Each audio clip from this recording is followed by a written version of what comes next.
அனைவருக்கும் வணக்கம். நம்ம இப்போ பாக்கியலட்சுமி சீரியலில் என்னெல்லாம் சுவாரஸ்யமான விஷயங்கள் நடக்குதுன்னு பார்க்கலாம் வாங்க. கோபி வீட்டில் போயிட்டு ராதிகா கிட்டே புலம்பி தள்ளிக்கிட்டு இருக்காங்க. ராதிகா, என்னால் நீ ரொம்ப அசிங்கப்பட்டு அவமானப்பட்டு நிற்கிற. ஆனால் எனக்கு ஒரு பிரச்சனை வந்தப்போ நீ தான் எனக்கு துணையாக இருக்கிற. உன்னை நான் என் மனைவி அடைஞ்சதுக்கு நான் ரொம்ப பெருமைப்படுறேன் அப்படிங்கிற அளவுக்கு நம்ம கோபி பேசுகிறாரு. இன்னொரு பக்கம் நான் இன்றைக்கி அப்பாவோட படத்திருப்பு விழா பாக்கியலட்சுமி ரெஸ்டாரண்ட்டில் நடந்துச்சு. பாக்கியா என்னெல்லாம் ட்ராமா பண்ணி எல்லாரையும் அவள் கைக்குள்ளே போட்டுக்கிறாங்கிறத பார்க்குறதுக்காகவே நான் போனேன். அங்கே என்னவோ அவள் தான் மக மாதிரியும் அவரோட சொந்த புள்ள மாதிரியும் அங்கே பேசிக்கிட்டு இருக்காரு. அதிகம் அதெல்லாம் பார்த்து நான் ரொம்ப டென்ஷன் ஆகி என் அப்பா எனக்கு எதுவுமே பண்ணலை அப்படிங்கிறத தாண்டி என் பசங்களுக்கு சிறந்த அப்பாவாக நான் தான் இருக்கிறேன், என் அப்பா அப்படிலாம் இல்லைங்கிறதெல்லாம் நான் சொல்லிட்டு வந்துட்டேன் அப்படின்னு சொல்லிட்டு நம்ம கோபி சொல்கிறாங்க.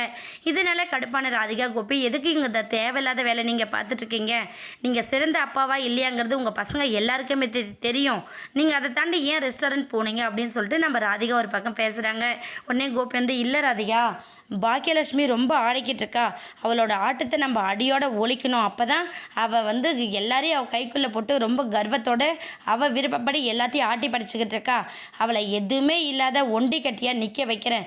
அப்போ தான் இந்த கோபியோட அருமை பெருமைலாம் அவளுக்கு தெரியும். ஏன்டா கோபியை பகச்சிக்கிட்டோம், அவங்க பேரண்ட்ஸு அவங்க பசங்களன்னு எல்லாரையும் கைக்குள்ளே வச்சுருக்கோம் அப்படிங்கிற அளவுக்கு இந்த பாக்கியலட்சுமி ஃபீல் பண்ணணும் அப்படிங்கிறத எல்லாத்தையுமே நம்ம கோபி கொட்டிகிட்டு இருக்காங்க.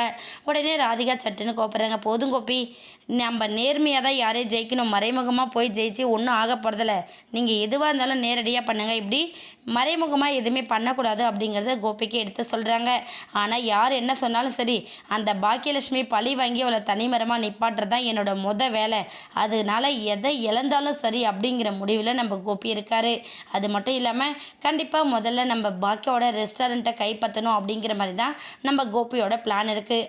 அதுக்கப்புறம் அவங்க பசங்க மருமகள்கள்னு எல்லாரையும் அவகிட்டேருந்து பிரிச்சுட்டு தனிமரமாக நிற்க வைக்கிறது மட்டும் இல்லாமல் இந்த கோபியோட வலியும் வேதனையும் எப்படி இருக்கும், தான் அப்பா அம்மாவுக்கு செய்ய முடியாத கடமையிலேருந்து நான் தவறி இருக்கேன் அப்படிங்கிறத அவளுக்கும் புரிய வைக்கணும் அப்படின்னு சொல்லிட்டு கோபி நினச்சிக்கிட்டு இருக்காரு.